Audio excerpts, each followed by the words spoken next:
জীবনে ওই ছেলেগুলি বেশি কাঁদে যারা 10 জনকে নয়, একজনকে মনে প্রাণে ভালোবাসে। আরে বোন, তোমরা বলো ছেলেরা স্বার্থপর। ছেলেরা 200 টাকা একটা মেয়ের দেহ পাবে জেনেও তার ভালোবাসার মানুষটার জন্য পাগলের মতো কান্না করে। মেয়েরা কয়েকদিন রিলেশন করেই ছেলেদেরকে বলে ভুলে যেও। আরে বোন, ভুলে যাওয়া যদি এতই সহজ হতো তাহলে কি রাস্তাঘাটে এত পাগল পড়ে থাকতো?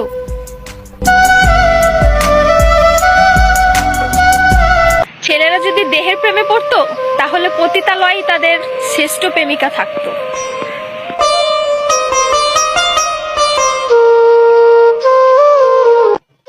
যে ছেলে তোমাকে জান, কলিজা, পাগলি বলে ডাকে, ভেবে নিও সে ছেলে তোমাকে শুধু গার্লফ্রেন্ড না, তার জীবন ভাবে। ছেলেদেরকে বলছি, মেয়েদেরকে অতি তাড়াতাড়ি বিশ্বাস করো না, কারণ ওরা কাঁদতে কাঁদতেও মিথ্যা কথা বলতে পারে।